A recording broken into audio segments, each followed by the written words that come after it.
नमस्कार, स्वागत है आपका हमारे पेज पे। और मैं आपका दोस्त समीर आज आ चुका हूं लेकर कुछ ऐसे सवाल जिनका रिलेशन मॉडर्न हिस्ट्री से है। और ये आपके एसएससी, रेलवे या ऐसे सवाल जहां पे स्टैटिक जी के आते हैं, वहां पे ये सारे के सारे क्वेश्चंस कहीं ना कहीं किसी न किसी फॉर्म में आपके पास आए हैं। तो दोस्तों आइए टाइम ज़्यादा नहीं करते हैं और शुरुआत करते हैं हमारा सवाल।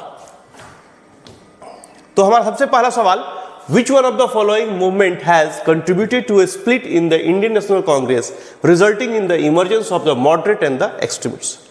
ठीक, ऑप्शन है आपके Swadeshi movement, Quit India movement, non cooperative movement and the civil disobedience movement. कौन सा ऐसा मूवमेंट है जो आईएनसी में, मतलब इंडियन नेशनल कांग्रेस में मॉडरेट और एक्सट्रीमिस्ट के जन्म का कारण बन रहा है? ठीक है ना, Swadeshi, Quit India, non cooperative movement and civil disobedience movement. चलिए, तो दोस्तों the right answer is Swadeshi movement. बिल्कुल सही जवाब, स्वदेशी मूवमेंट जो है वो सही जवाब है।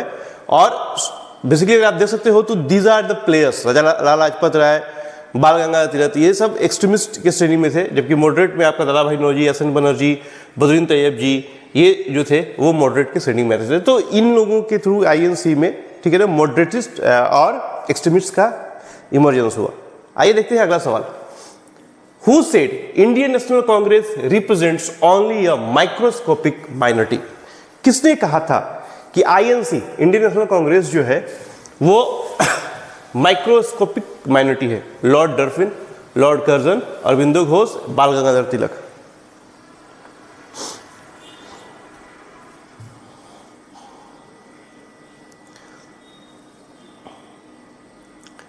चलिए, तो इसका सही जवाब लॉर्ड डफरिन। याद रखिएगा, लॉर्ड डफरिन जो है वो 1884 टू 1888 भारत के गवर्नर जनरल ऑफ इंडिया और वायसराय थे बेसिकली। और इन्होंने कहा था कि आईएनसी जो है केवल माइक्रोस्कोपिक माइनॉरिटी को रिप्रेजेंट करती है। ठीक है, बेसिकली अंग्रेजों की नीति थी फूट डालो शासन करो, तो उसकी ये पहल थी, आप बोल भी सकते हो। Next, in reference to 1857 revolt, 1857 की जो क्रांति है, who was the leader of the Bareilly?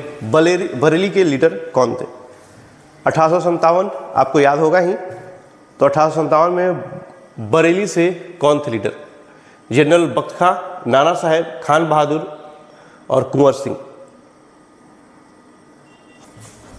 Khan Bahadur Khan Rohilla was the grandson of Hafiz Rahmat Khan.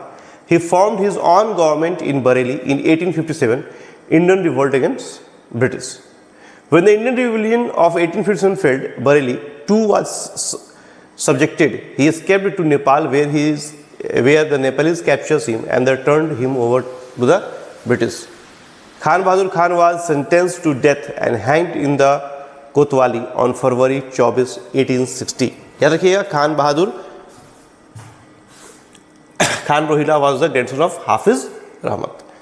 आइए अगला सवाल देखते हैं क्या है। अमृत बाजार पत्रिका वाज द स्टार्टेड बाय?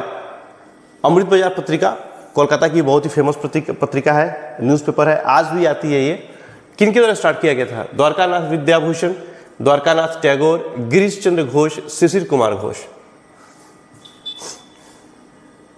और ये वो पेज है जिस पेज पे जब भारत आज़ाद हुआ था उस दिन का ये खबर है, birth of two new free dominions. बताइए, अमृत बाजार पत्रिका वाज स्टार्टेड बाय, किन के द्वारा स्टार्ट किया गया था?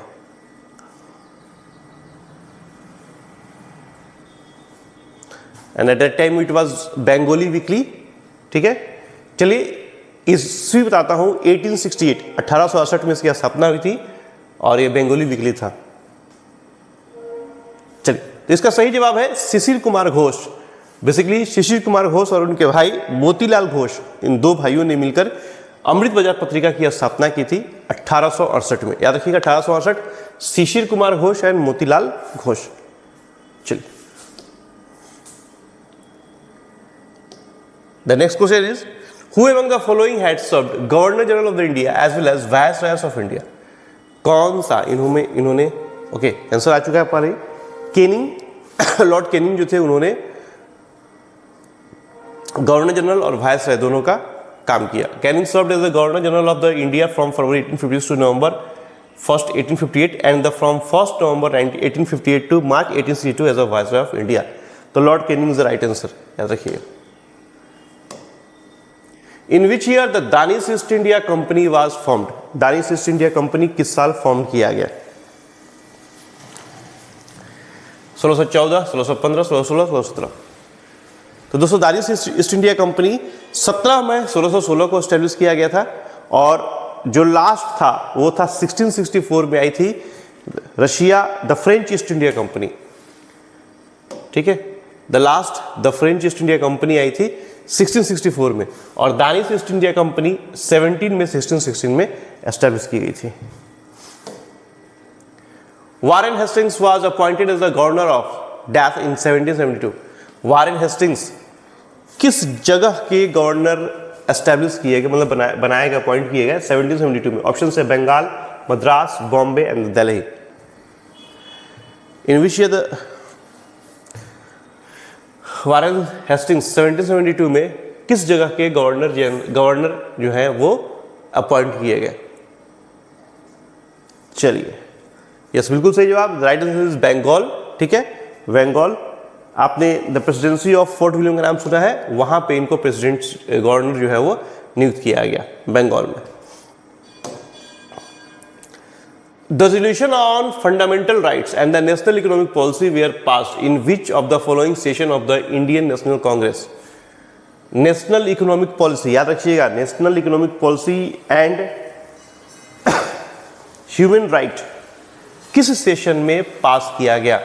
बेलगाम 1934, लाहौर 1929, कराची 1931 एंड द फैजपुर 1936। दो चीजें याद रखना है, फंडामेंटल राइट और नेशनल इकोनॉमिक पॉलिसी किस सेशन में पास किया गया। इंपॉर्टेंट सवाल है। वैसे जितने भी सवाल मैं करा रहा हूं ये सारे के सारे सवाल कभी ना कभी एग्जाम्स में आ चुके हैं। ठीक है, तो ये सारे के सारे क्वेश्चंस इंपॉर्टेंट है। Okay, right answer is Karachi 1931। Karachi 1931 में इसको इंप्लीमेंट किया गया था, पास किया गया एक्चुअली। आइए next, Which among the following viceroy was associated with the Albert Bill controversy? Albert Bill एक आई थी, ठीक है ना।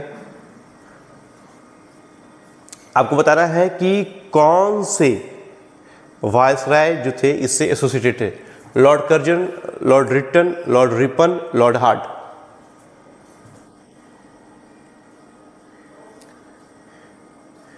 बिल्कुल सही जवाब, लॉर्ड रिपन। 1883, याद रखिएगा, 1883 में ये बिल, एल्बर्ट बिल इंट्रोड्यूस हुआ था। एल्बर्ट बिल के बारे में और डिस्कस जानकारी आपके साथ शेयर करूंगा। अभी याद रखिए कि 1883 में एल्बर्ट बिल जो है वो इंट्रोड्यूस हुआ था 1883 में, और किसने किया था? लॉर्ड रिपन ने। चलिए दोस्तों, तो एक बहुत बड़ी खुशखबरी, हम अपने 14वें साल में प्रवेश कर रहे हैं। 1 जून 2015 को आसाम में हमारा 14 साल हो जाएगा, और इस 14 साल की जर्नी में हमने ज्यादा तो नहीं लेकिन लगभग 1000 परिवारों को खुशियां दी है। 1000 परिवार ऐसे हैं जिन्होंने हमारे यहां से सरकारी नौकरियां ली है। तो अगला नंबर आपका भी हो सकता है। हमारा नया एडमिशन ऑफर आ चुका है। हमारा जो रेगुलर कोर्स फी 25,000 रुपीज था, वो हमने ऑफर में ओनली 14,000 रुपीज रखा है, 14,000 रुपये मात्र रखा हुआ है। और हमारा SSCGD का बैच जो 10,000 का था उसको हमने 6,000 रखा है। इसके साथ आपको बेनिफिट ये है कि आपको फ्री बुक्स और ऑनलाइन मॉक टेस्ट सब कुछ फ्री है। Uniform free, books free, online test free, यानी कि, और इसके साथ नौकरी तो फ्री है ही। जो बच्चे हमारी बातों को मानते हैं, सुनते हैं, उनकी नौकरी बहुत जल्दी लगती है। तो समय नहीं है, 1 जून तक लास्ट डेट है। आप जल्द से जल्द संपर्क करें और एडमिशन कंफर्म करें, सीट कंफर्म करें, क्योंकि लिमिटेड सीट रहने वाले हैं इसके लिए, और ये एडमिशन्स आज से चालू है। तो दोस्तों ये हमारा था आज का सेशन। अच्छा, कुछ और बातें भी करनी है बट करते हैं नेक्स्ट वीडियो में। तब तक के लिए नमस्कार, जय हिंद।